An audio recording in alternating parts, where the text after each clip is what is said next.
l'amour du problème complexe, dans lequel tu as plein de bruit, il faut être capable de tester des choses, de voir, et cette passion de dire, tant que de toute façon j'aurais pas résolu le truc, je m'arrête pas. Et c'est ça que tu cherches chez quelqu'un. Qu'il ait fait ingénieur bio, STAPS, qu'il ait pas le bac, qu'il parle français, pas français. On s'en fout, c'est pas... On s'en fiche. Ouais. C'est pas ça l'important. Bienvenue sur la French Touch, le podcast dédié au meilleur du produit et design français. Dans ce tout premier épisode, je vais à la rencontre de Fabrice Desmazeries, l'actuel CPO de Tiga et ancien directeur produit de Deezer. Nous allons parler sans langue de bois de son expérience de mentor, de son engagement dans la communauté produit, notamment avec la Product Conf. On parlera également formation ou encore de comment Fabrice a revendu sa start-up à la NASA. Merci beaucoup Fabrice de venir sur la French Touch podcast. Je suis vraiment ravi de t'accueillir. Pour ceux qui ne te connaissent pas, tu travailles dans le digital depuis plus de 15 ans. Donc là, depuis janvier 2018, tu es le CPO chez Tiga, qui est un cabinet de conseil spécialisé en product management et product marketing. Product design, plus que product marketing. On fait l'ensemble du spectre du product management, c'est-à-dire qu'on va faire du product management vu en termes de construction de produits, on va le faire en termes de design de produits, de promotion de produits, l'ensemble des trois grandes aires du product management. On va avoir des points particuliers d'attention sur des notions de product discovery ou parfois de gestion et organisationnelle et portfolio. Donc on va couvrir tout le spectre du product management. D'accord. Tu étais avant directeur produit chez Deezer. Ouais. Tu as travaillé aussi chez SideTrade. Bon, après la liste est longue, IBM, AXA, etc. Tu es aussi un serial entrepreneur. Tu conseilles des startups et tu es le cofondateur de la Product Conf, qui en est en 2018 à sa 3e édition. Ouais. Et aussi de LPCX, qui est donc une communauté, un meet-up mensuel sur Paris et aussi maintenant sur Barcelone, autour du produit. Tout à fait. De toutes ces casquettes, entre serial entrepreneur, CPO chez Tiga, mentor, organisateur de conférences en France, c'est laquelle que tu préfères le plus ? S'il devait y en avoir qu'une. Mentor, parce que profondément, tout ce que j'ai fait, que ce soit la Product Conf, LPCX, on a Meetup depuis 5 ans, c'est toujours à un moment d'arriver à provoquer les gens, dans le bon sens du terme. Ce que j'aime à la Product Conférence, c'est d'avoir des speakers qui vont aller à contre-courant. Certainement pas de reprendre les trucs que tu peux lire 18 fois dans des médiums, c'est de dire, mais t'arrives avec des choses que tu penses savoir et t'en ressors avec des choses nouvelles qui sont du food for thought, en fait. C'est pour ça que je m'occupe des speakers de la LPC. C'est parce que je veux trouver ces pépites-là, ces moments où les gens, pendant un jour, un peu comme tu vas voir avec l'USI qui est fait par Octo, dont j'ai eu la chance d'être un des chairman en 2016, tu ressors avec une espèce de grande claque dans la gueule. De se dire, merde, ça j'y avais pas pensé, je vais voir mon métier autrement. Demain, quand je vais regarder mes problèmes, je me dis, comment le mec que j'ai vu sur scène, il l'aurait analysé. Et quand je suis mentor, que ça soit, ça m'est arrivé de travailler dans l'entrepreneuriat à la BNP, que ce soit chez vraiment des jeunes start-upers qui, je donne toujours 1h30, 2 heures gratos, ESS ou pas ESS, d'arriver à justement faire voir aux gens ce que toi tu vois parce que t'as ce recul-là. Je me dis que ce que j'ai fait dans le passé, et j'ai acquis cette façon de voir différente, et que je retrouverais ça terriblement dommage de le garder pour moi. Donc si je devais garder un seul truc... La transmission. Ouais, super. Et pour revenir sur la Product Conférence, quand tu dis tu cherches des gens qui vont mettre une claque et qui sont à contre-courant, tu pars de quoi en fait ? C'est des personnalités qui t'intéressent, c'est des thématiques, c'est le mix des deux ? C'est un mix des deux. C'est un mix des deux, tu vas avoir des thématiques.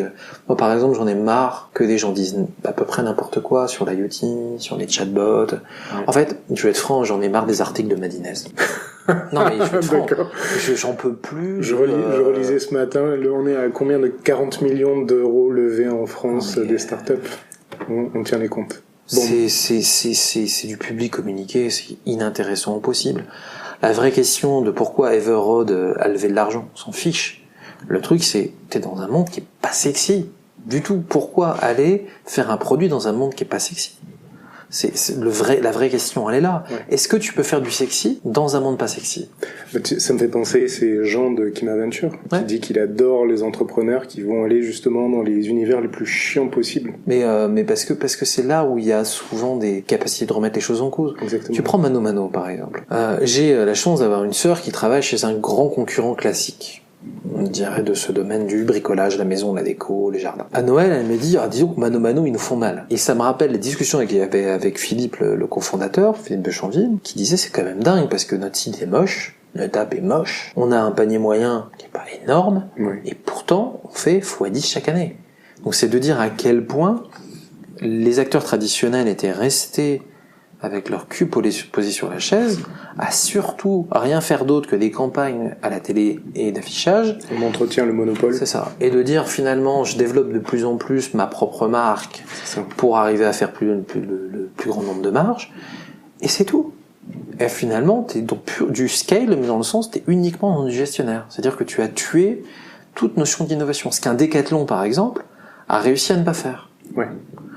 Et c'est pas parfait chez Decathlon, hein, mais il y a toujours cette remise en cause du modèle. Exactement, ouais. Et c'est ça qui est fort chez Decathlon. C'est pas la perfection de ce qu'ils font. C'est cette capacité que, quand tu rencontres des gens de Decathlon, tu sais qu'ils sont jamais contents de ce qu'ils ont. Mais pas dans le côté râleur. Non. Dans le côté, c'est une énergie positive. Ouais. Pour apprendre, continuer à progresser, à s'améliorer, ouais. Exactement, voilà. Et c'est ça qui est très fort chez Decathlon, que tu trouves pas chez d'autres acteurs de la distribution, qui, quand ils disent, allez, on va disrupter, qu'est-ce qu'on fait? On rachète une boîte, ou alors, on sort 100 millions d'euros pour faire un fonds. On fait un lab innovation. Voilà, qui donnera jamais rien. Ouais. Parce que c'est pas les bonnes personnes qui vont mettre là-dedans, parce que le mec qu'ils vont mettre là, c'est soit parce que ça lui fait plaisir, soit parce qu'il fallait un joli placard, et c'est ça qui va faire qu'ils vont mettre l'argent, ça va les rassurer.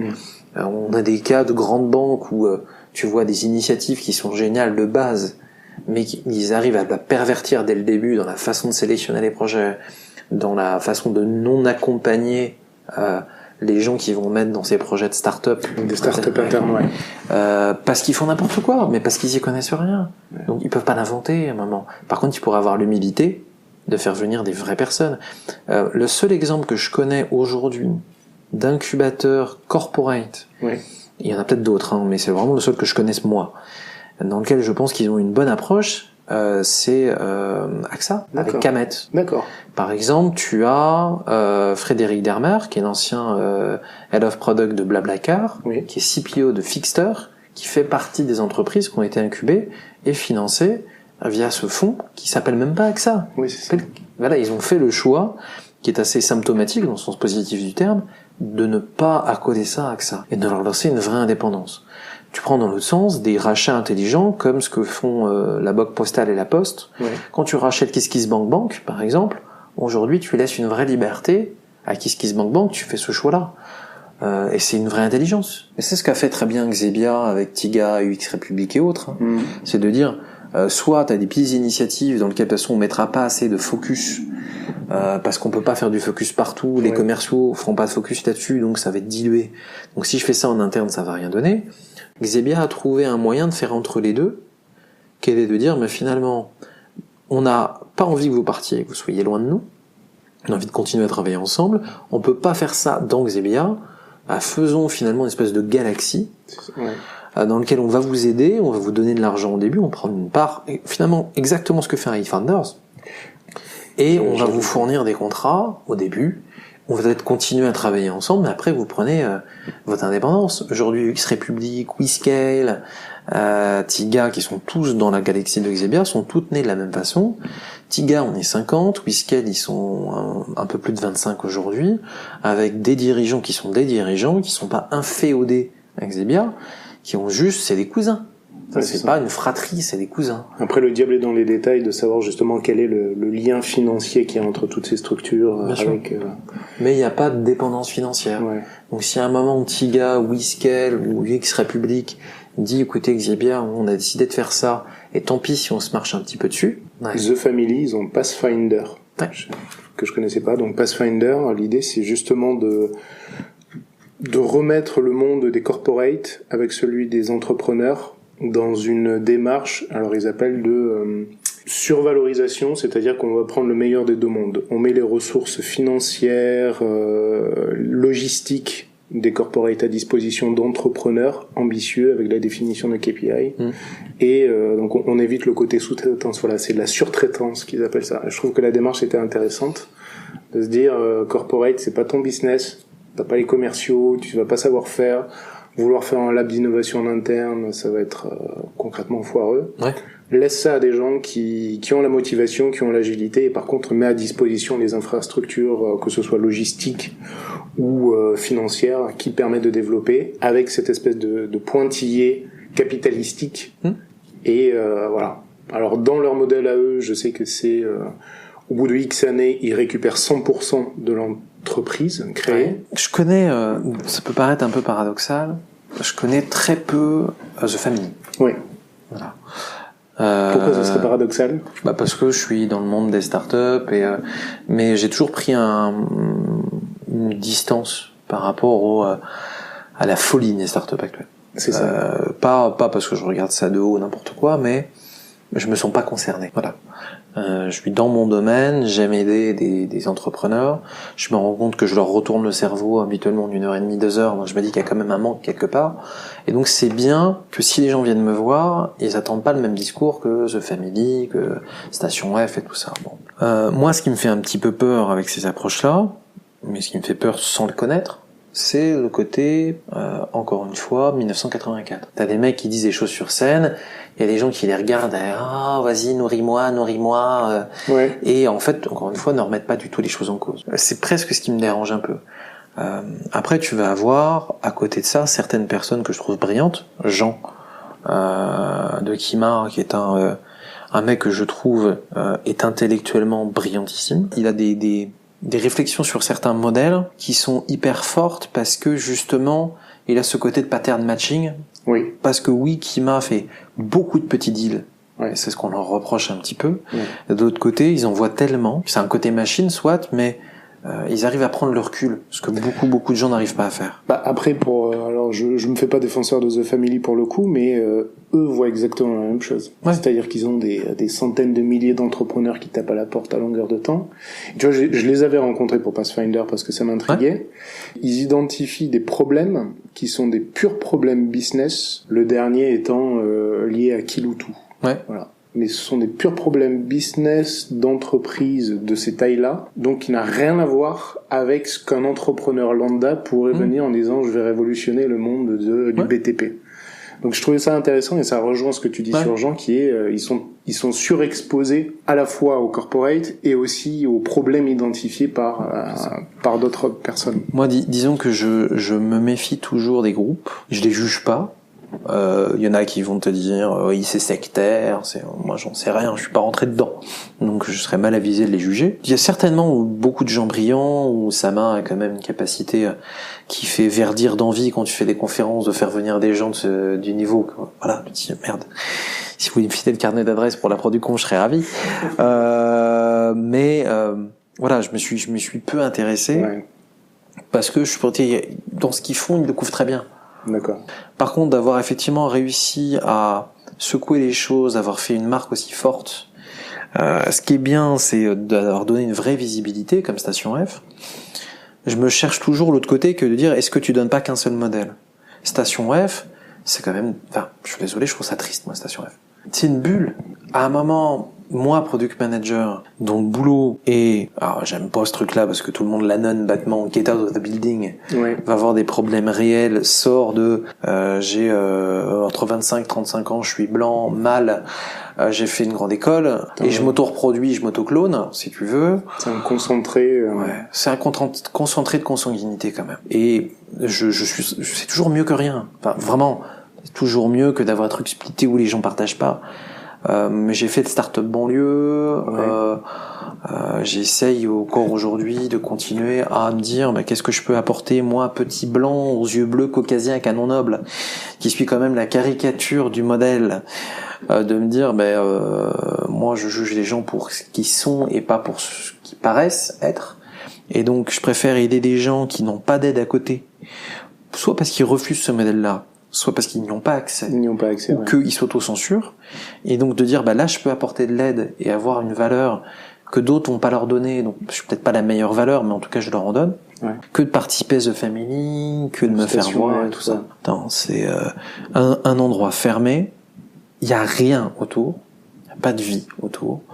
Tu fais Lubna de Meet My Mama qui s'est honteusement servi de start-up banlieue, tout ça pour se faire voir et pour devenir la garantie du côté Black Bear, du côté gouvernement et investisseurs et tout ça, comme Mounir, hein.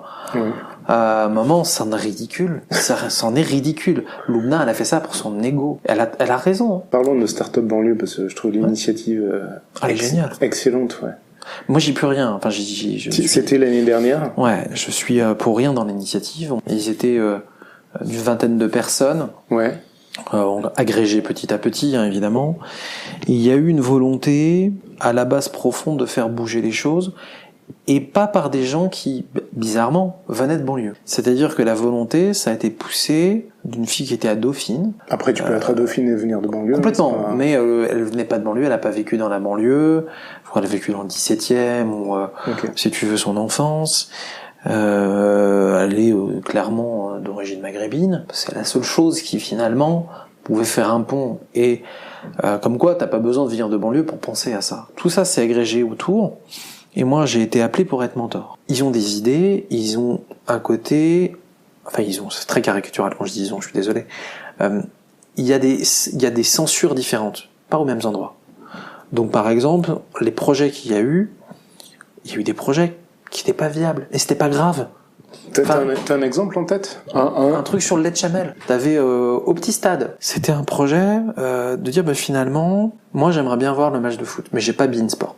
Ouais. Mon voisin a Beansport. C'est quand même dommage qu'on se connaisse pas. Ouais. En gros, c'est parti de ça. C'est de dire, mais tu vois le modèle, ils n'ont pas la capacité d'aller regarder un marché comme un mec d'HEC, un mec de Subdeco Reims ou un mec de, je sais pas moi, Télécom Paris va avoir, parce que on a des réflexes, on a aussi une culture, parce qu'on baigne dedans quand t'es intéressé par les startups, que tu vas avoir des mecs qui vont venir parler dans ton école, qui font que t'as des moyens de comparaison qui sont automatiques. Ce que moi j'ai apporté, par exemple, au petit stade, c'est que dans leur business model, je leur ai dit, mais pourquoi vous faites pas participer les gens à la bouffe? Quand tu vas regarder un match de foot, tu vas bouffer des chips, tu vas bouffer des pizzas, tu vas boire de la bière. À la limite, tu dis au mec, tu viens, tu participes, t'amènes rien, c'est all inclusive. Voilà le package, c'est 5 balles, c'est 10 balles. Mais t'as le popcorn, t'as tout ce que tu veux. Et c'est exactement le système de visite, ou des tweets, où ça a été cette approche-là, qu'un peu par hasard, de dire, finalement, t'as des gens qui adorent faire à bouffer, à recevoir. T'as des gens qui ont juste envie de rencontrer d'autres personnes, pas forcément à l'étranger, alors qu'à la base c'était ce que voulaient faire les deux fondateurs. Hein. Ouais. C'était de dire, en fait, comme Airbnb, t'es à Paris, t'es touriste, finalement, c'est pas dans la brasserie Boulevard Haussmann que tu vas rencontrer des gens intéressants, et c'est en allant voir du local. Ouais. Et donc, la bouffe en France, c'est super important, c'est ça qui fait le lien, et c'est comme ça qu'Eatwiz est né, globalement. Enfin, que Visite est né. Avant qu'ils rachètent Eatwiz. Ils ont racheté tous leurs concurrents, ça c'est impressionnant. En 3 ans, c'est brillant. C'est une stratégie, ouais. Ah, vraiment brillant. Et en fait, je me dis, mais regardez, ils connaissaient pas, donc je dis, va voir Visite, simplement parce que ils ont pas fait le pont entre le monde de trucs de sport et la restauration, parce que justement, le côté, c'est quoi l'intention derrière, qui est de passer du temps ensemble? Comment je le monétise? Au-delà du temps que tu passes ensemble, tu passes du temps que tu bouffes, tu bois. Ouais. Quoi, c'est vachement plus simple d'arriver où le mec il a rempli son frigo, la boisson est fraîche, le popcorn, tu peux le faire dans le micro-ondes. Voilà. Ouais, c'est un service plus. Complètement. Et tu partages le truc dans tous les sens du terme. Tu partages le moment, tu partages. Et là, t'es vraiment dans la vision du monde et dans la mission que tu veux tenir. Et c'est ça que tu peux leur permettre de voir. Que peut-être qu'un mec n'aurait jamais fait au petit stade parce que lui, il a les moyens d'acheter Beansport. Oui, c'est ça. Aucun problème. Dans une grande télé. Il a ses potes qui sont ses potes d'école ou qui voient régulièrement et donc ils vont regarder le match ensemble. Chacun amène la tease et tout ce que tu veux parce qu'ils n'ont pas de problème de thunes. Versus le mec qui est lui dans une bar et sur lequel il y en a un qui paye Beansport, tout le monde va chez lui. Rien que cette façon de vivre les choses différemment fait que il s'ouvre d'autres possibles que toi tu n'aurais pas vu ou que tu aurais auto-censuré en pensant c'est pas viable. Et quand c'est comme ça, toi tu leur amènes ton regard critique, entraîné de product management depuis X années. Ouais. Toi t'apprends quoi? Ah mais moi c'est l'énergie. C'est l'énergie? Ah ouais. Ah c'est génial si tu veux, c'est peu importe qui te remercie. Ils te remercient sur le moment et puis ils vivent leur vie, tu vois. C'est comme tu vas pas aller remercier ta prof de CE1 maintenant de là où t'es en disant c'est quand même un peu grâce à vous. Tu sais même plus comment elle s'appelle. Tu dis c'est normal, t'acceptes le fait que t'as aidé à un moment et que t'as toujours des profs dont tu te souviens. Ouais. Ceux qui t'ont. Et tu te souviens plus du nom, tu te souviens de la tête, voilà. Quand je vois des gens que j'ai aidés, la plupart ils m'ont remercié au début, ils m'ont demandé un peu d'aide, puis ils m'ont oublié derrière. Et c'est pas grave, ils vivent leur vie. Et je les ai aidés pendant un week-end. Bah, voilà, j'ai pas la prétention de dire j'ai révolutionné ta boîte. Ouais. Ça serait extrêmement mal placé de penser que t'as profondément changé, ou en tout cas plus que tous les gens potentiels qu'ils auront rencontrés. Par contre, de te dire tu m'as fait découvrir quelque chose, et en fait tu m'as... Encore une fois, je parlais de mystère tout à l'heure. Moi, ce que j'adore, c'est résoudre un mystère.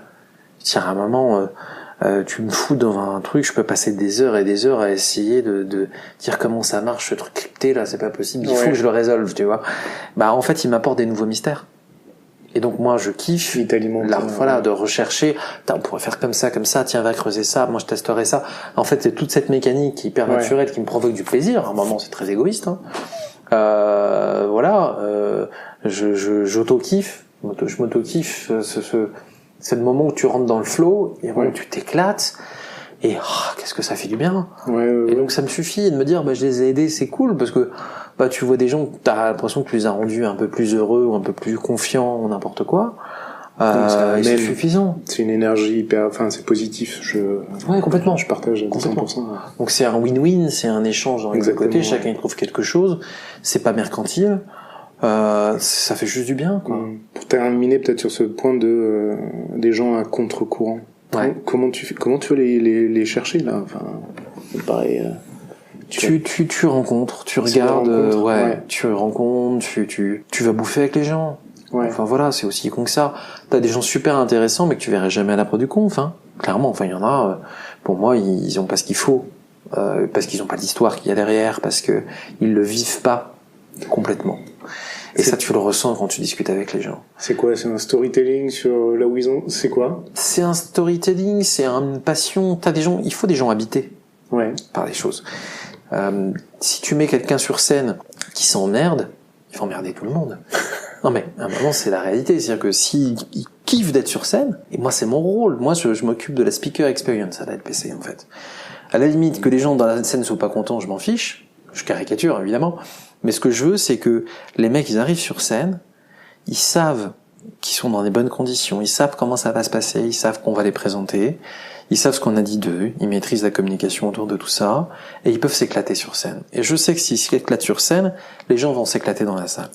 Voilà. Donc j'ai choisi finalement dans la plateforme ce que je privilégie. C'est comme Amazon.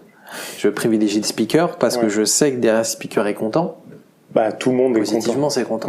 C'est un peu c'est la partie la plus critique. Complètement. Ce qui est passionnant, c'est d'arriver à faire sortir, alors t'as pas besoin, hein. Rémi Guyot et Tristan Charvilla, y a pas besoin de les forcer un peu. De les forcer. Et eux, tu sais, c'est bon, ça tourne, ça roule. Ils interviennent Blablacar. Ouais, Blablacar. Il y en a, il faut arriver à les sortir de leur zone de confort et en fait à les convaincre qu'ils ont un truc génial à dire. Et ça marche pas tout le temps, hein. Il y a eu des échecs, hein. L'année dernière, je pense au moins à 2 talks qui ont été en dessous de ce que j'attendais. C'est l'alchimie des intervenants, c'est quoi? C'est des moments, c'est des gens qui t'écoutent plus ou moins. Mais j'ai un critère qui dit si moi ça m'intéresse, et si j'apprends quelque chose, je me dis que les autres vont apprendre. C'est que si moi je sais pas ces trucs-là, que ça me chatouille l'intellect, je ne peux me baser que là-dessus. Donc je me dis ça risque d'intéresser au moins 80% des gens de la salle qui ont moins d'expérience que moi. Donc voilà, c'est un critère un peu con, c'est rien de parfait, c'est pas exact, mais c'est là-dessus que j'essaie de me baser. Et donc il y en a, je pousse à dire mais pourquoi tu dis pas ça, pourquoi tu parles pas de ça, pourquoi tu vois pas les choses de cette façon-là? Et en fait, à des gens, il faut leur permettre d'accéder à ça. Et il y en a plein qui s'auto-censurent là-dessus. Je me souviens d'un ami qui avait systématiquement besoin, c'était un conseil qui lui avait été donné, de boire un peu d'alcool. Systématiquement, il se prenait 2 petits shots avant de monter sur scène, histoire d'être décontracté et Non, je suis un amateur complet dans le domaine. Donc, non, mais c'est vrai, j'ai pas de technique. C'est pour ça que je dis, je suis pas quelqu'un d'hyper méthodique. Je fais ça au feeling. Et à la limite, j'essaie de donner une part de mon énergie, de mon enthousiasme, et c'est ça que j'essaie de passer. Et c'est ça que je kiffe, parce que je suis un extraverti, donc je prends mon énergie dans l'interaction avec les autres. Donc je rends aussi, c'est encore une fois, c'est un cycle de win-win. C'est pour ça que les introvertis, de temps en temps, je leur fais un peu peur. Mais c'est ce que j'essaie de faire. Dire, mais oui, tu peux dire ça. Oui, c'est intéressant. Oui, ces questions-là, elles sont intéressantes. Et voilà les questions que j'aimerais te poser. Voilà ce que j'aimerais intégrer dans ton talk. Voilà. Et tu vois, c'est d'arriver à trouver le bon mix. Mais il y a des mix qui marchent pas parce que la dynamique est difficile, parce que t'as pas eu le temps de répéter X fois, parce qu'on j'ai pas le temps de les faire répéter. Je peux pas les coacher. Je suis pas coach professionnel. Donc, des gens seraient certainement beaucoup plus efficaces que moi dans le temps qui est imparti. Et on n'a pas aujourd'hui les moyens, avec une product conférence, même si on a des budgets qui dépassent les 100K aujourd'hui, mais il faut qu'on soit rentable. Notre seul truc, c'est d'arriver à notre break-even. On n'est pas un business derrière. Vous étiez la première édition 250, plus de un petit peu moins. Un peu moins, 420 l'année dernière. Ouais, 421. 421, c'est ce que j'ai noté. Ah, c'est important.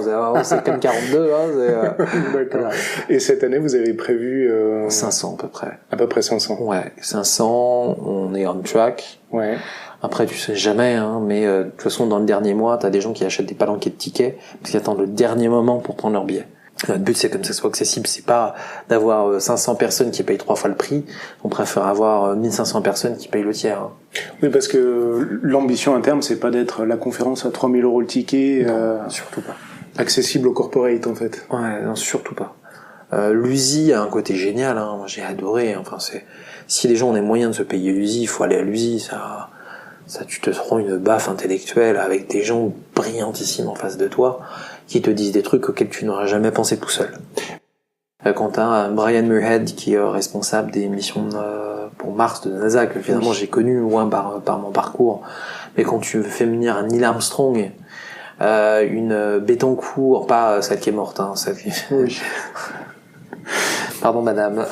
Voilà, Ingrid Bettencourt, quand tu fais venir Monica Lewinsky pour te parler de cyberbullying. C'est incroyable. Tu te prends, mais à Harry, tous ces gens brillants, chacun dans leur domaine, et ce talent que, pour le coup, l'équipe d'organisation, qui est une équipe Octo, a eu de croiser autant des gens de la tech que du design, que de la philosophie, que de l'économie, que des sciences humaines, des sciences dures, tout ça pour te faire voir plein de petits prismes de l'avenir et de ce que va être l'avenir, et mettre en relief finalement ce qui est prégnant dans notre présent qu'on a tendance à ne plus voir.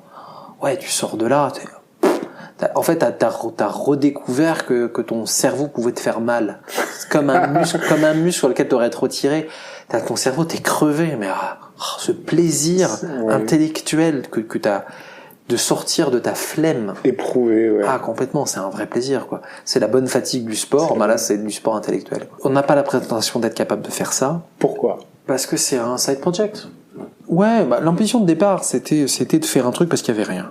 Voilà, le constat. On avait monté le Product Tank à l'époque, qu'on s'est fait lâchement voler par Man the Product, qui n'a jamais mis un copec dans Product Tank. L'essentiel est venu de Tiga en termes d'argent, et les mecs nous ont virés du jour au lendemain, globalement parce que on avait fait un peu de pub pour la product conférence sur le groupe Meetup qu'on gérait, sur la communauté qu'on avait créée de 2000 personnes, et qui nous ont viré les droits d'administration du jour au lendemain. Voilà, donc Mind the Product, très très belle conférence, très très beau blog, mais qu'ils aillent bien se faire mettre. Voilà, si vous m'entendez, je veux vous le dire en face, il n'y a aucun problème. Je ne couperai pas ça. Voilà. Mais c'est très bien, il y a des gens qui ont repris Product Tank, et c'est très bien qu'il y ait d'autres choses qui existent. Pour le coup, plus il y a de choses sur le produit, mieux c'est pour tout le monde. Donc on a créé ça parce qu'il y avait rien. Okay. Et comme Product Tank, on l'a créé parce qu'il y avait rien.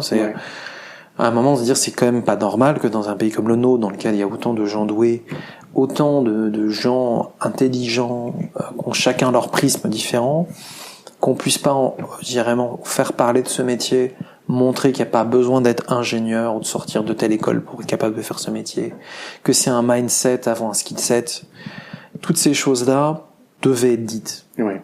Donc c'est une notion de mission, hein, on est plus missionnaire que mercenaire. Et c'est pour ça qu'on a fait la Produit Conf aujourd'hui, ça devient un truc gros, avec un gros budget, on n'est pas beaucoup à l'organiser. Cette notion de moi je suis pas un scaler en fait. Je suis un innovateur, mais je suis pas un scaler, je suis un pionnier, mais je suis pas un scaler. Donc à un moment tu acceptes que tu dois passer le pas à des gens qui seront meilleurs que toi dans ce domaine-là.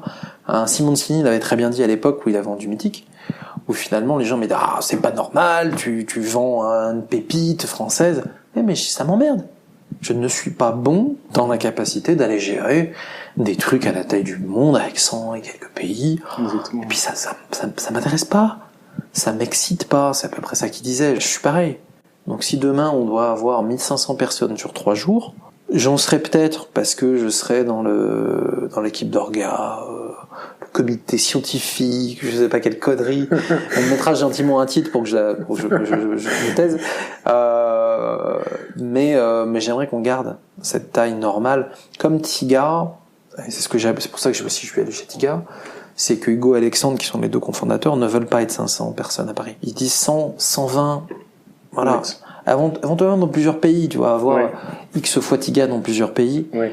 Mais pas de se retrouver à 8000. Parce que ce qu'Octo avait réussi à faire pendant un certain temps, hein, avant d'être acheté par Accenture, et d'avoir vendu leur âme, malheureusement. Mais comme si demain tu devais me demander, est-ce que tu voudrais créer plus un Facebook-like, WhatsApp, n'importe quoi, ou un Basecamp, je choisirais Basecamp. Je préfère avoir une boîte de 10, 15, 20 personnes qui s'éclatent à faire ce qu'ils font, et être profondément heureux. Ils le revendiquent. Hein.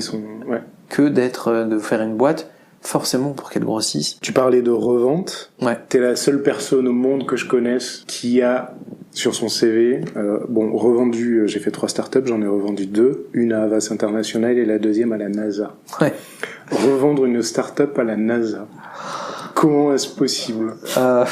C'est le bol. C'est le bol. J'ai vu que tu as fait un Lean Startup sur comment j'ai revendu la NASA par accident, avec 8 tips, 8 conseils, 8 points clés. Ouais, et la conclusion, c'est que l'élément numéro 1, c'est pas la recette, c'est pas la méthode, c'est la chance. C'est la chance. Oui, car à un moment, faut se l'avouer. Les gens vont dire, oui, c'est facile, la chance, ça se force. Oui, mais tu rencontres les gens.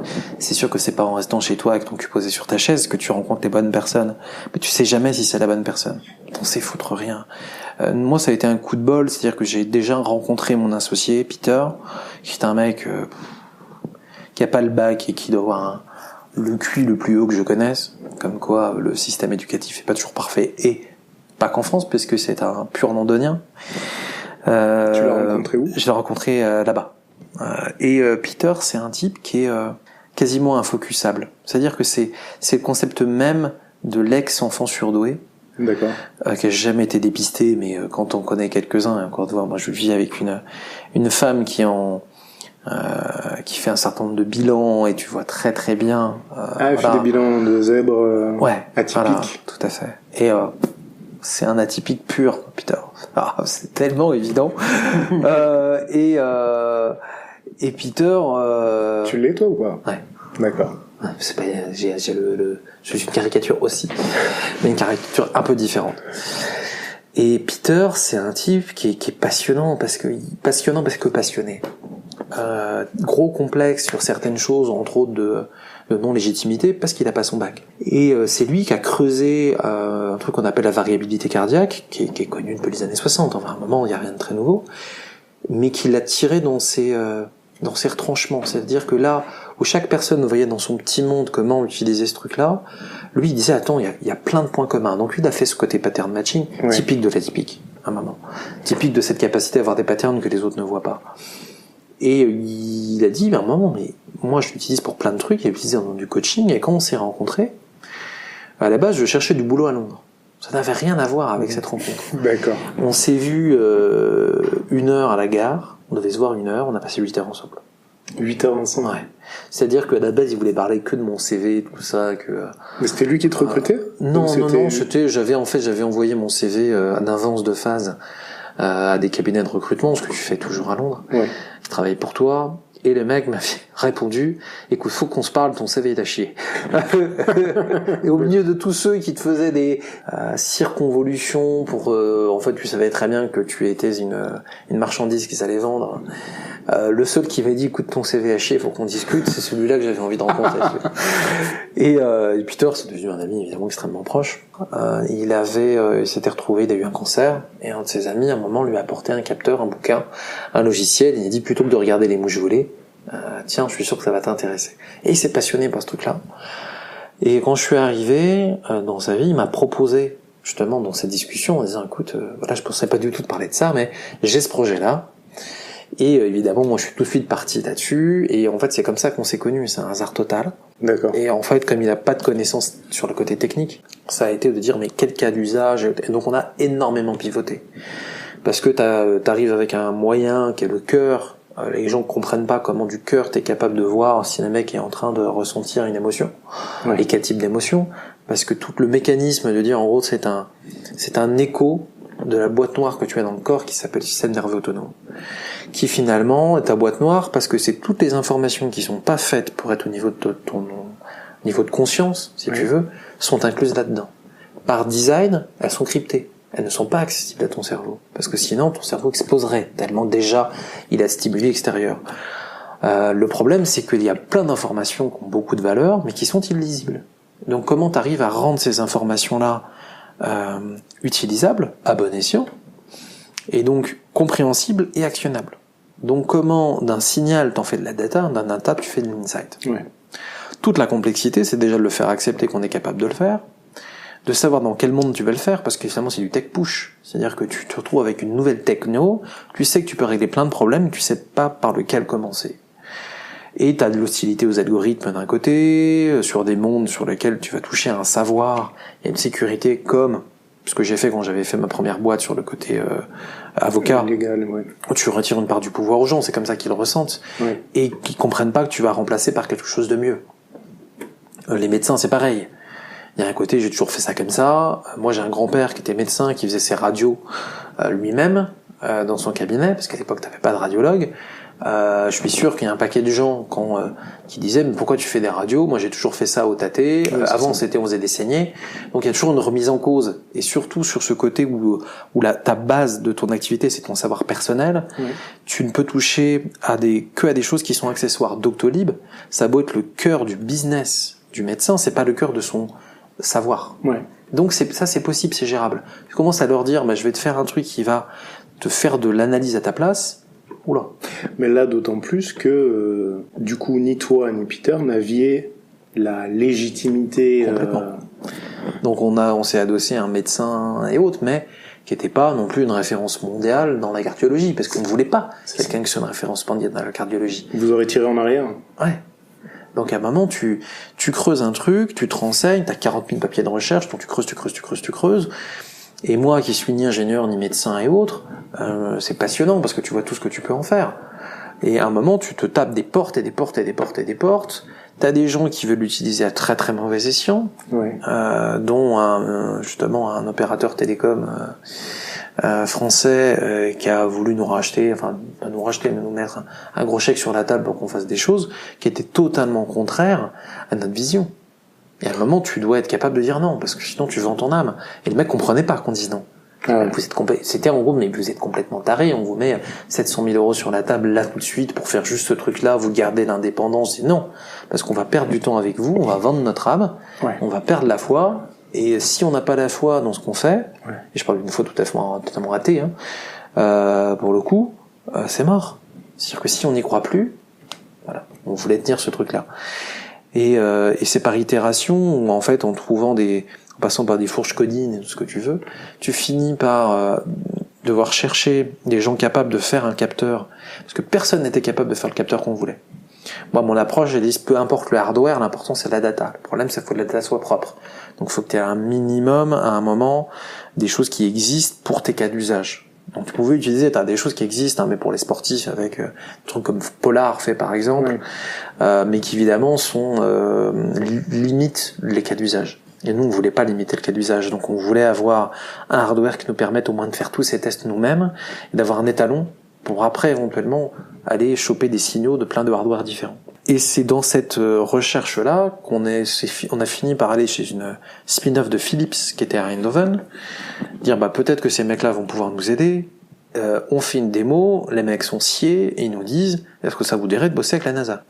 Ce qui fait un peu bizarre, parce qu'au début, t'as l'impression que le mec est en train de se foutre de toi. C'est clair. Ce qui est quand même assez rare chez un batave. Pas les mecs les plus drôles du monde. Encore une fois, caricature, excusez-nous, s'il y a des gens bataves.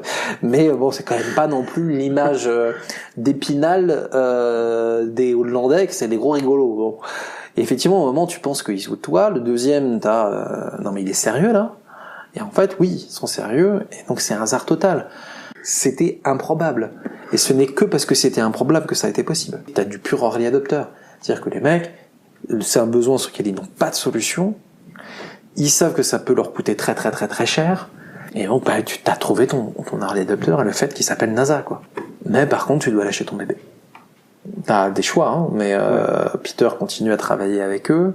C'est un budget étatique. C'est un budget étatique, ouais. Donc, ça veut dire que Trump, qui a finalement tué la plupart des visions Mars et tout ça, potentiellement va tuer le produit. Et de l'autre côté, moi j'ai choisi de rester en France aussi, pour une bête raison de... J'avais deux aventures, j'avais une aventure avec ce projet-là, et j'avais une aventure tout à fait amoureuse, et j'ai choisi la fille.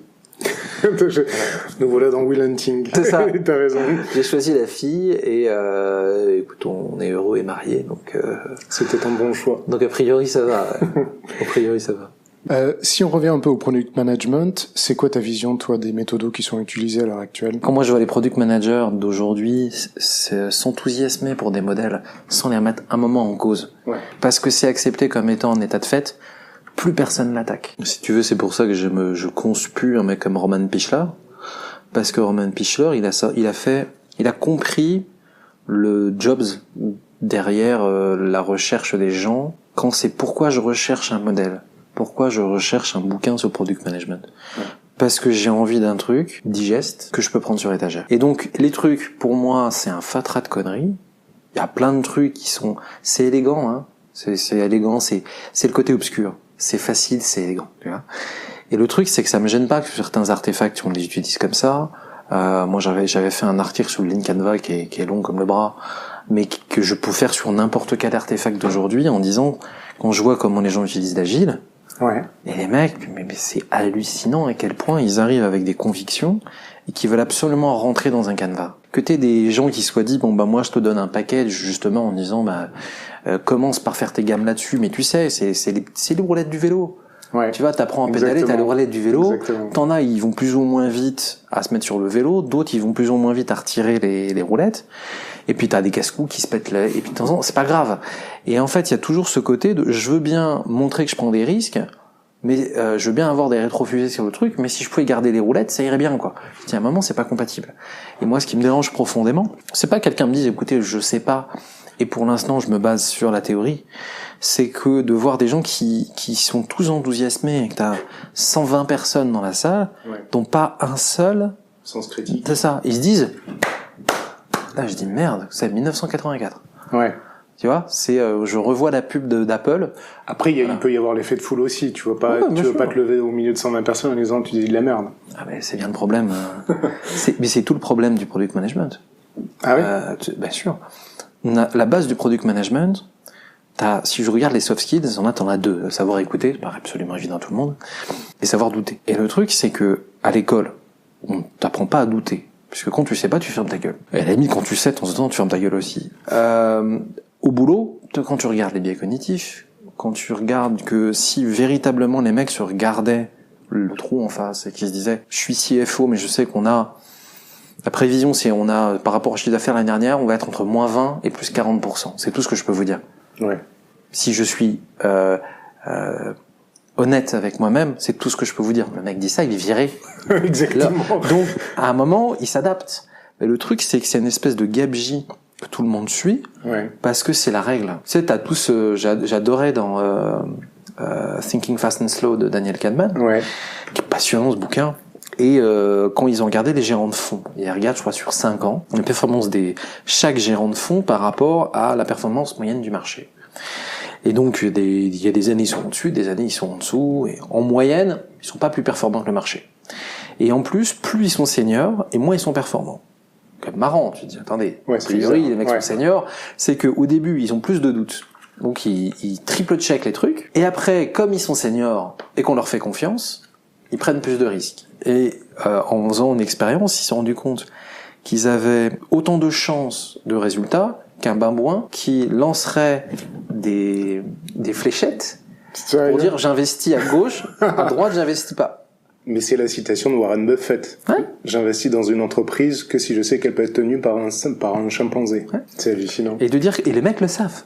Mais comme tout le système est basé sur ce mensonge, finalement ils ont aucun intérêt à dire en fait on sait qu'on sait pas, mais si vous pouvez pas le dire parce que en même temps on palpe des millions. À faire croire aux mecs que globalement on va faire fructifier leur argent plus vite que le marché. Ce qui est flippant, c'est de savoir que c'est un ensemble de choses fausses dont les gens savent qu'elles sont fausses, mais comme de toute façon dire que c'est faux ne t'apporterait rien et ferait écrouler un système, c'est l'histoire des subprimes et tout comme ça. C'est dire finalement t'as aucun intérêt de péter ce système-là.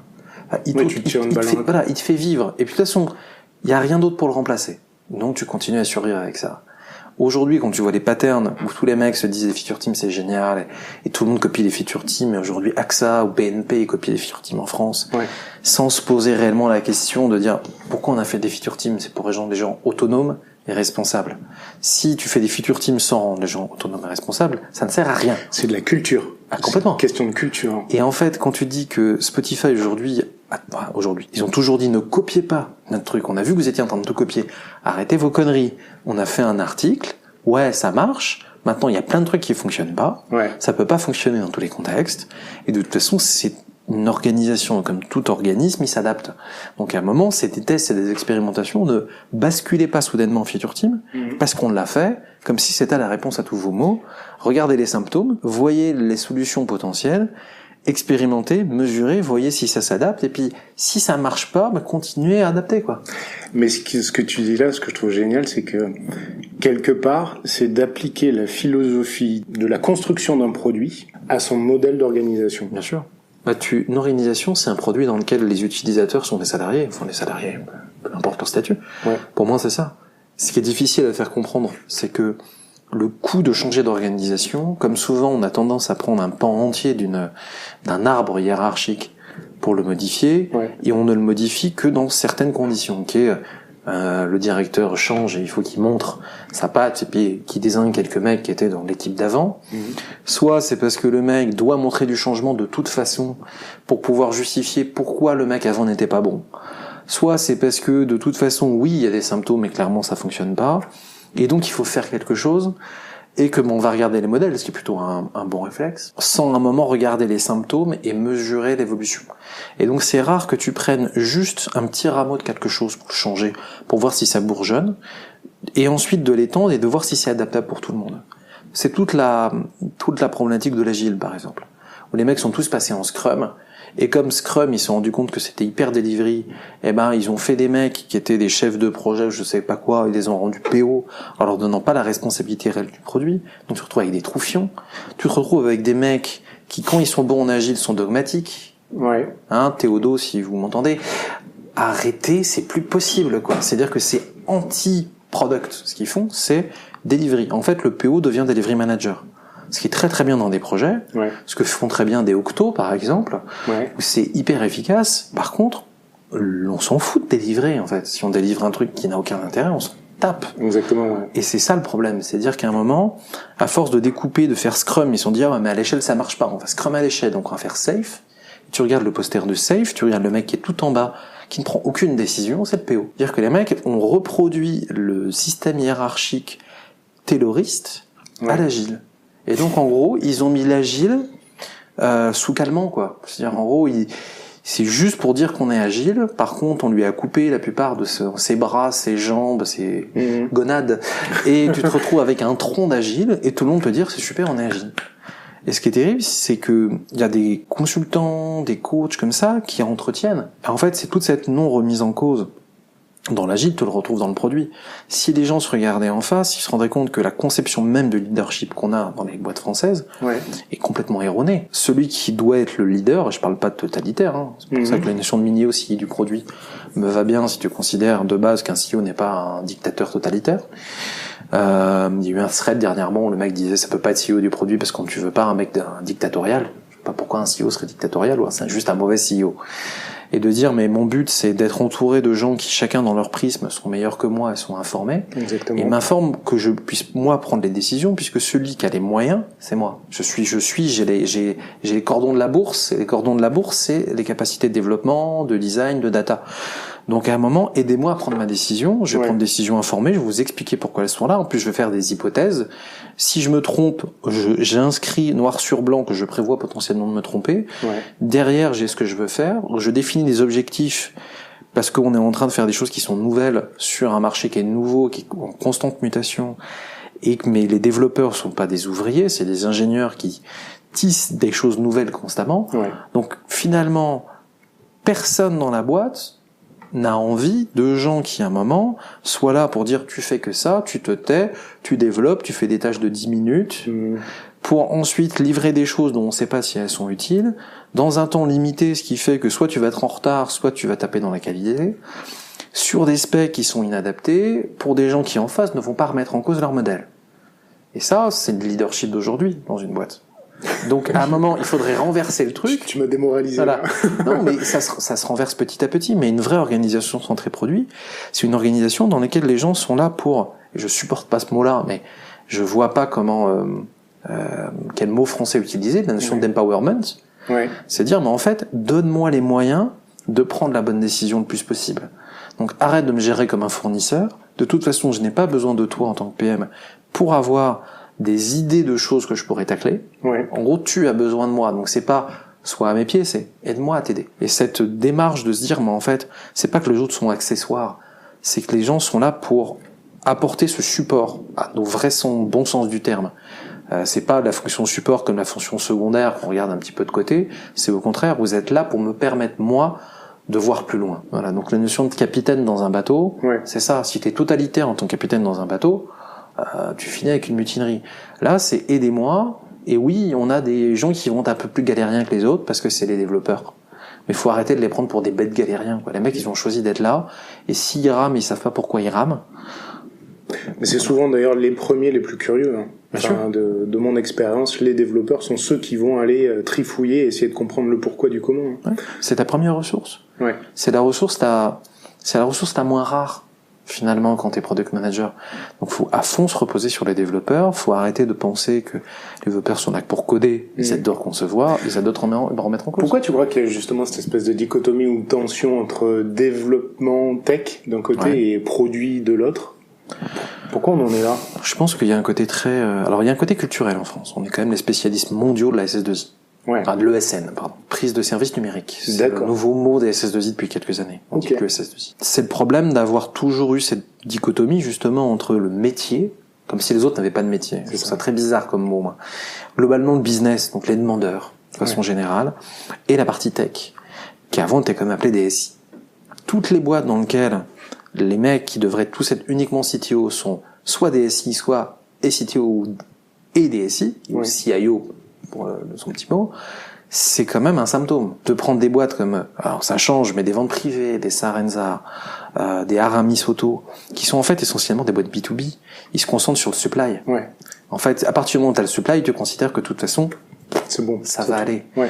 Le se dire que justement, il y a cette notion de finalement, moi, d'architecte, urbanisme, de SI, qui est hyper nécessaire dans des grosses boîtes. À un moment, t'en as pas, tu te plantes, quoi. Mais très SAP, très ces gros projets de transformation numérique, digitalo-informatique, et autres jolis mots que tu mets sur les kakémonos dans les salons, de se dire que c'est hyper nécessaire. Il faut pas tuer ces gens-là, mais de se dire que malheureusement, ça, on a gardé dans l'esprit ce côté de le business demande parce que le business sait ce qu'il faut faire, et les techs doivent de toute façon faire les choses même s'ils savent que c'est ridicule. Et donc tu as de temps en temps affaire à des gens qui sont restés dans cette dichotomie, c'est-à-dire un métier qui n'a pas du tout remis en cause sa façon de travailler, du tout, parce que en école de commerce, on t'apprend tout sauf ça. Ouais, complètement. L'autre côté, des devs qui, quand ils sont intéressés dans ces organisations-là, on leur demande de se taire, et d'autres qui sont fatalistes, c'est-à-dire qui sont restés dans cette vision très fonctionnelle, opérationnelle, soit parce qu'on leur a pas donné les moyens de s'exprimer, ils ont fini par se taire, soit parce que ils sont allés là parce qu'ils considéraient que c'était une forme de fonctionnariat. Donc à un moment, mais t'as des PO, c'est pareil, hein, t'as des mecs qui veulent surtout pas aller par les visions, ils veulent juste qu'est-ce que je dois faire, je découpe. En gros, je suis un tamis. Je prends des choses, je les découpe en plus petits morceaux, que je peux mettre dans la machine sort du code, et c'est très bien comme ça, et à la limite je travaille juste sur la machine pour l'améliorer, et pour dire regardez j'ai une meilleure vélocité, regardez j'ai un delta in-out de bug qui est négatif, voilà, et tout va bien. Par contre, je me retrouve face à une remise en cause d'un modèle et autres, je suis totalement inadaptable. Le seul plan que j'adapte, c'est si un mec en amont me demande de faire autre chose que ce qu'il avait prévu, je fais. Donc c'est très utilitaire en fait. Et cette façon de penser, elle est malheureusement pas remise en cause aujourd'hui au niveau de la génération qu'on est en train de former. Selon toi, il faut quoi ? Je pense que déjà, il faut que les écoles de commerce et les écoles d'ingénieurs commencent à regarder les métiers du produit. Commencent à se rendre compte que dire aux gens montez votre start-up, c'est dire qu'à un moment, oui, vous pouvez voir The Family, tout ça, il y a plein de très très bons conseils avec des gens extrêmement brillants. Mais il y en a très peu qui parlent vraiment de produit et qui parlent de cette position particulière de product management dans lequel tu es à la limite de la schizophrénie constante et dans lequel tu as cette vision héroïste pour ton investissement mais aussi pour l'investissement de l'utilisateur. Un de return on attention en fait finalement. C'est hyper complexe, hyper spécial et spécifique, il y a une grosse partie de soft skills, il y a des hard skills, c'est un mix de compétences qui est rare et donc tu peux pas tout avoir dès le début. Chacun avec son background arrive avec, sur les différents piliers du product management, une maturité dans un pilier que les autres vont pas avoir, donc on est à peu près tous sur un pied d'égalité quand on commence. Le problème, c'est que d'arriver à faire des cursus entre une école d'ingénieur, une école de commerce et autres sur le même métier est compliqué, alors que tu vas voir des écoles d'ingé qui vont faire, des gens d'école d'ingé qui vont faire une année avec l'EFSEC, avec HEC, parfois avec des partenariats, il y en a pas mal. Tu vas avoir Audencia qui a fait ça avec les notions de com aussi. Mais de continuer à avoir des gens pour qui l'avenir c'est les community managers, ça me fait peur. En fait, ça me fait peur parce que j'ai l'impression que ceux qui forment aujourd'hui sont déjà très en retard par rapport à la réalité du marché. Et donc, d'autres personnes qui, eux, arrivent avec une certaine naïveté sur le marché, ils ont déjà pris du retard. Donc, on me dit, on va se récupérer des gens qui pensent que start-upper c'est génial, et que le modèle des VC, de l'hypercroissance est forcément génial. Même si tu prends 10 mecs, que tu les pousses dans le précipice, en espérant qu'il y en a un qui s'envole, et que les 9 autres, en fait, tu les pousses à l'échec, uniquement parce que toi, en tant que VC, tu cherches à rentabiliser, et que c'est devenu le modèle numéro 1, et que t'as personne qui dit il y a peut-être d'autres façons de faire. Je me dis que est-ce que c'est pas la responsabilité de ceux qui sont censés former des élites, je mets gros guillemets sur la notion d'élite, justement d'arriver à faire réfléchir à ces aspects-là. C'est presque le seul moment dans ta vie professionnelle, que ce soit l'université ou les écoles, dans lequel on peut te faire réfléchir au modèle. Et j'ai pas l'impression que les écoles jouent leur rôle là-dedans. Mais c'est ça. Toi, tu t'interviens un peu en école ou pas ? Non. Pas du tout ? Ça t'intéresse pas ? C'est pas que ça m'intéresse pas, c'est quand ils proposent, tiens, on a besoin de gens pour des cours comme ça, il y a absolument rien qui correspond au product management. Et malheureusement, du côté incubateur, ils proposent des rencontres entre les jeunes entrepreneurs et des potentiels mentors. Déjà, t'es pas contacté en direct. C'est-à-dire ce qui est fou quand même, c'est que les écoles ne regardent pas dans leurs annuaires pour voir dans quel domaine tu es. Attendez, quand je vois mon passé, je me dis c'est quand même bizarre qu'on me contacte pas. Je trouve ça dommage, si tu veux. Je trouve ça très bien qu'ils contactent des experts comptables et puis comme ça, qui vont leur faire un business plan de 45 pages, comme on faisait avant. Moi, je me dis, est-ce que c'est vraiment ça dont ils ont besoin ? Et surtout, quand je les vois tous sortir des incubateurs, ils ont un niveau qui n'est même pas le niveau des gens que je forme en 2 jours en product management sur le lean startup, sur des choses qui sont basiques, hein, parce qu'en 2 jours tu couvres le pas, sujet, ouais. mais au moins tu parles vraiment de ce que c'est qu'un process de MVP et c'est pas une V1 et tout ça, que c'est un point de patinage. Tu leur parles de Crossing the Chasm dont tout le monde ne parle pas et pourtant c'est un bouquin 91 qui est toujours aussi actuel que des bouquins qui sont sortis cette année. Et en fait ils sont mauvais. C'est pas leur faute, hein. Les jeunes entrepreneurs, ils sont mauvais. Et je me dis, merde, je suis pas dans une sous-école, un truc obscur, dans lequel il n'y a pas de moyens, il n'y a pas d'anciens qu'on fait, et qui pourraient aider. Non, les mecs sont mauvais. On ne leur donne pas les moyens de se développer. Donc tu te dis, soit tu débarques et tu dis à l'école, écoutez, vous allez arrêter ce genre de conneries. Mettez des vrais gens dans les incubateurs qui sont capables de vraiment les accompagner. Et pas moi, quand je bouffe 1h30, 2 heures avec les mecs qui ont fait mon école, et que les mecs ils sortent en 1h30, j'ai l'impression d'avoir révolutionné leur monde en 1h30. Ça veut pas dire que je suis bon, ça veut dire qu'à un moment il y a un manque. T'as 15 ans de digital derrière toi, à tester dans des organisations de toutes les tailles possibles et imaginables, à des postes à des responsabilités, en tant qu'entrepreneur aussi. Ouais. Tout ça, ça façonne. Disons que, alors il y a une part de caractère. Ouais. Je suis un chiant. Non, faut se l'avouer. Je pense je dis pas qu'il faut forcément un caractère pour être capable de faire. Je dis certainement pas ce que je dis. Je suis pas persuadé que tout le monde est capable d'être entrepreneur. Je pense que c'est une connerie formidable. Tout le monde n'est pas fait pour ça. Faut être prêt à des sacrifices. Faut être prêt à remettre les choses en doute. Et c'est encore une fois le contraire de ce qu'on t'apprend à l'école. Donc c'est pas fait pour tout le monde, et ça veut pas dire que les gens qui sont pas faits pour ça sont inférieurs de quelque façon que ce soit. C'est un peu le problème quand tu dis le nouveau modèle, c'est ça. Ça veut dire que si t'es pas dedans, t'es mauvais. C'est une connerie formidable. Il y a plein de gens qui sont très heureux dans des boulots qui sont pas des boulots d'entrepreneurs. Enfin, heureusement, quoi. Ça serait triste. Donc moi, j'ai toujours poussé les choses. Je me suis jamais senti dans une case à la con. Et ce qui fait que, tu vois, après le bac, je suis rentré à Dauphine, j'ai absolument rien fait. J'ai fini par faire du droit anglais, dans lequel je m'éclatais pas spécialement, mais je passais au rattrapage tranquille. En même temps, je pouvais être président de syndicat étudiant et faire des trucs à côté, et ça me plaisait. Ouais. Et j'ai créé une boîte parce que je m'emmerdais. Mais j'ai même pas dit à mes parents que je crée une boîte. Non, j'étais en licence, j'ai dit à mes parents que j'étais en licence, j'ai fait des faux certificats de notes, qui étaient très cons parce que tu le payes un jour ou l'autre, pour essayer d'entretenir mes parents dans l'idée que j'étais en train de suivre ma licence, alors que je faisais rien, hein, c'est honteux. Le pirate. Je me foutrais des baffes, si je m'avais à cet âge-là en face de moi. Je pense que ça fait partie de ce caractère-là, justement un peu pirate. Pas dire qu'il faut forcément l'être, mais à un moment de se dire, là, le monde tel qu'il est ne me va pas, d'une façon ou d'une autre, dans un aspect. C'est une forme de rébellion que tu peux avoir face à des profs, face à un système d'éducation pendant ta scolarité, que tu as ensuite à la fac ou en école, et qu'à un moment, cette notion de c'est pas normal que ça soit comme ça, c'est là où à un moment tu dis, il faut faire quelque chose. Et tu vois, moi je l'ai fait quand j'étais gamin, à 10 ans, j'ai monté une association écolo, dont j'étais le seul et unique membre. Ça servait à rien. Et tu vois, de se dire... une association de quoi? Pour moi ça s'appelait Génération Écologie, ils m'ont repris le nom après, j'aurais dû demander pour dire, mais en fait, il faut être conscient de l'impact qu'on a sur l'environnement. Et donc moi je parle de ça, c'était en 91. Donc j'étais en 6e, ou en fin de CM2 au 6e, et il y avait ce côté, c'est pas normal que les gens le voient pas. Et est-ce que t'étais dans un environnement où tes parents étaient conscients de ça, ou c'est toi qui... Non, c'est juste là. Complètement... Ouais, c'est de la curiosité.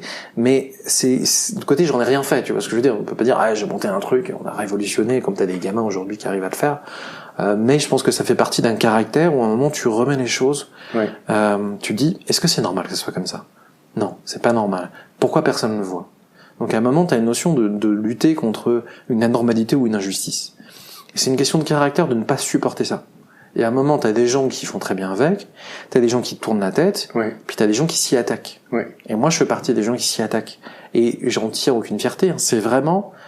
Je suis né comme ça. Ouais, c'est ça, c'est naturel. Je ne peux rien, j'ai rien construit pour ça. Mes parents m'ont pas éduqué à être comme ça. Je pense qu'il y a un moment, c'était une nature. À partir de ce moment-là, ma première boîte, je l'ai créée par rapport à ça. Je me dis, c'est pas possible que les mecs, donc c'était une boîte dans la Legal Tech, continuent à accumuler des mètres cubes de papier qui bougent pas dans le 16e arrondissement avenue Kléber, et à payer des secrétaires juridiques pour aller chercher du paplard. Ils ont quand même autre chose de mieux à faire.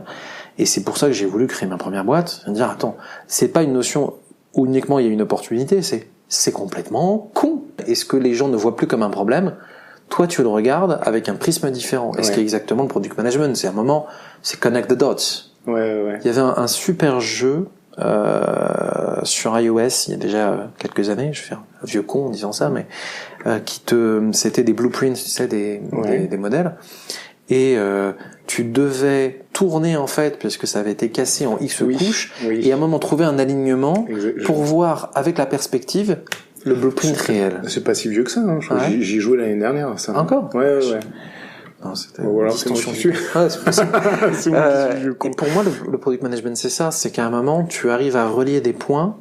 En fait, tu arrives de sauter de branche en branche, là où beaucoup de gens restent sur leur branche, et de dire, mais regarde, si on mélangeait ça et ça pourrait faire des chocs à pic. Et c'est la même chose dans la cuisine, hein. Des gens qui suivent la recette. Exactement. Et c'est pour ça que je ne supporte pas les gens qui parlent de méthode ou de méthodologie agile, parce que ça voudrait dire que si tu fais du step 1 ou step 10, tu sors du four, tout est bon. Ouais. Et tu dis, mais non, au contraire, c'est ta capacité d'adapter, le four n'est pas le même, tu n'as pas exactement la même quantité, c'est pas exactement la même température, donc c'est pas de la pâtisserie. C'est-à-dire que c'est une forme de chimie, mais une chimie expérimentale.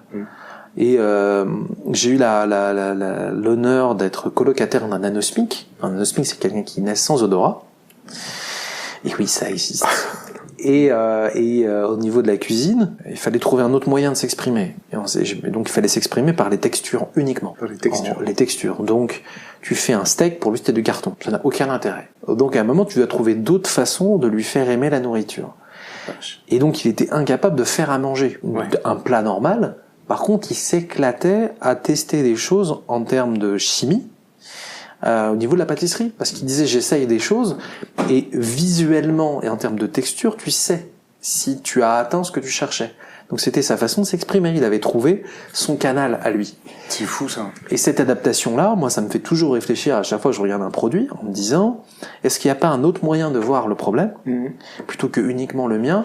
Est-ce que mes biais à moi, je peux les identifier pour essayer de m'en prémunir et de trouver une autre voie? Et la notion que les gens te parlent, ouais mais la vision, tout ça produit, qui est cette, pour moi essentiellement cette motivation pour laquelle tu te lèves le matin pour créer et faire évoluer un produit, une fois que tu t'attaques à un problème et que tu cherches tous les moyens de régler le problème en passant par la cheminée et tout ça, quand là on te ferme la porte ou que la porte est trustée par un concurrent, c'est là où tu commences à avoir des idées géniales.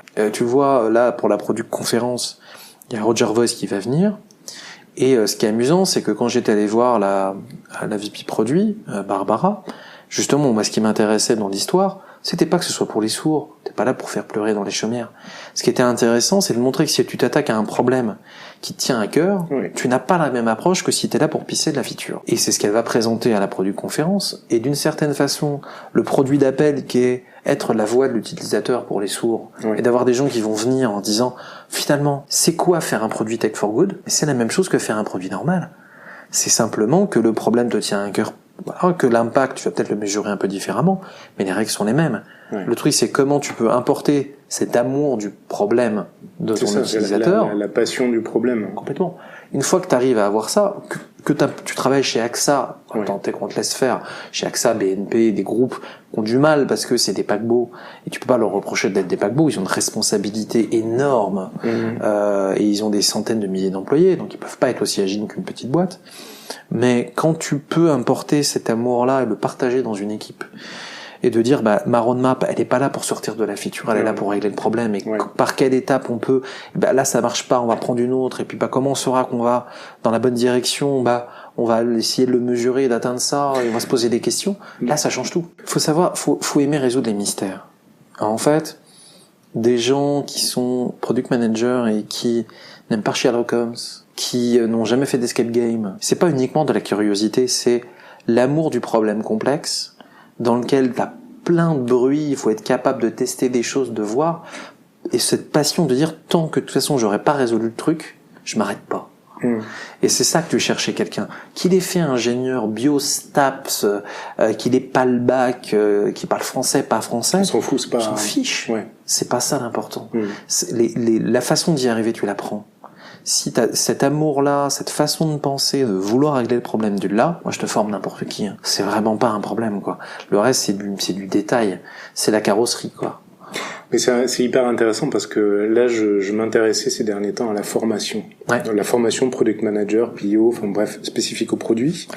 Et j'ai découvert le reskilling. Je sais pas si tu connais. Donc pour le reskilling, c'est en fait la possibilité qui est offerte à des entreprises de recruter des gens qui n'ont pas les compétences, mais donc en fait de présélectionner des gens uniquement sur la motivation, sur les traits de personnalité, etc. Ouais. Et ensuite de les mettre dans un programme de formation, normalement c'est 50 jours à peu près, où ces personnes choisies, au bout desquelles il va y avoir un contrat CDD ou CDI, vont être formées de manière très concrète aux outils, aux méthodos, aux éléments qui leur manquent pour intégrer l'entreprise. Et je trouve ça absolument génial. Et ça rejoint ce que tu dis, qui est fondamentalement... montre-moi toi en tant qu'individu que tu sais poser les bonnes questions, que tu as cette motivation, cette compréhension, cette écoute, etc. Le reste c'est juste des histoires de prendre les bons outils et puis basta, on s'en fout, quoi. Là, on a donc Caroline Amiot qui a fondé Yellowship, auquel je participe au niveau pédagogique. Ce qui est passionnant, c'est que son ambition, c'était justement de former des product managers, des gens qui ne le sont pas.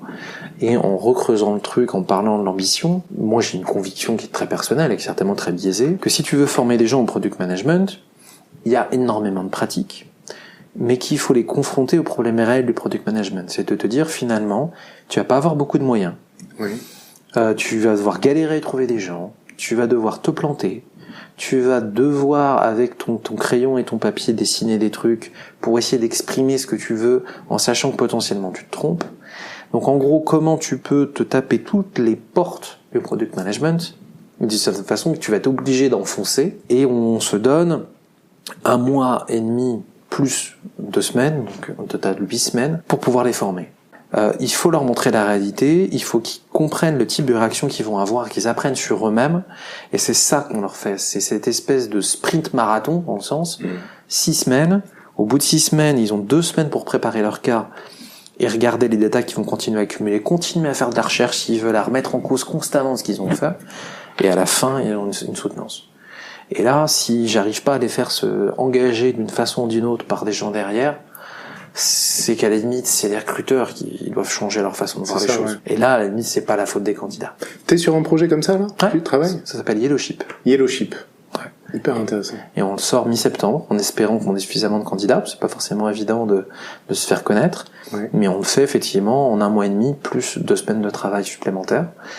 Et un rythme d'un jour de théorie pratique, dans le sens où c'est de la théorie sous laquelle on a des ateliers, à peu près par semaine. D'accord. Voilà. Et derrière, c'est du travail. Il y a 1 fois par semaine une conférence, on fait venir quelqu'un pour parler d'un sujet connexe au sujet auquel il travaille dans la semaine. On va avoir des mentors, on va avoir des vendredis après-midi qui sont dédiés aux démos, aux corrections et aux changements de trajectoire potentiels. Et on cherche aujourd'hui des entreprises qui ont envie de se faire tacler une problématique. D'accord. From ID to MVP, finalement, en 6 semaines. C'est gratuit. Donc on vient avec des cas, nos problèmes, faut être dispo au moins pour répondre aux questions le premier lundi, parce que le but c'est qu'ils creusent d'abord avec le métier pour comprendre un peu où ils vont avant d'aller voir des utilisateurs pour creuser. Donc on est purement dans une démarche de design thinking. D'accord.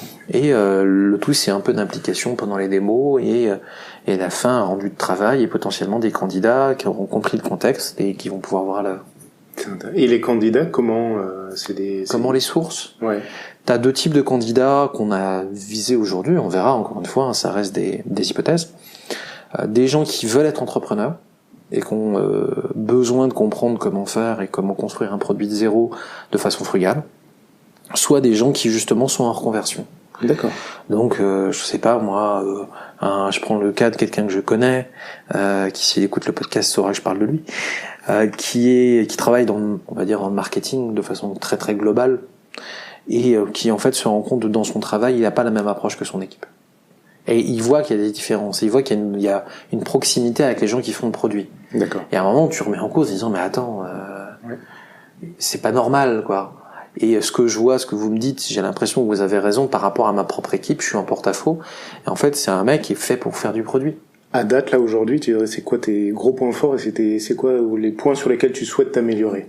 Alors, mes gros points forts, la remise en couche des choses, ça paraît évident. Le fait que, je pense, en termes d'idéation, de prise en compte de la complexité et de l'ensemble des prismes, je pense être quelqu'un de relativement bon parce que j'ai une histoire qui fait que je suis passé par plein d'industries différentes, que j'ai de toute façon pas eu le choix quand j'ai monté des boîtes de connaître un peu de tout sur tout, mais je suis un full stack par excellence, c'est-à-dire que je suis un généraliste.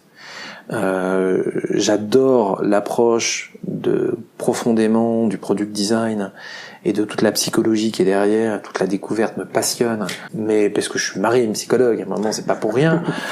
Et ça me passionne parce que c'est pour moi là où il y a toute la puissance du product management. C'est pas dans l'artefact, c'est pas dans la construction elle-même, c'est dans la compréhension profonde de la motivation, de l'intention, où là tu peux faire la différence parce que t'es pas juste en train de faire une solution, t'es en train de t'attaquer encore une fois à un problème, c'est un bien gros mot bien entendu. Mais je suis pas très bon en design. C'est-à-dire que, oui, je suis capable tu me donnes un WordPress de faire un truc à peu près correct, je suis capable d'analyser une interface et de dire ça me gêne. Tu me mets avec Sketch, je suis pas bon. J'ai jamais pris le temps non plus, mais... Ouais, c'est de la compétence. Voilà. Après, c'est un outil. Ouais, je suis pas bon en tech, par exemple. Ouais.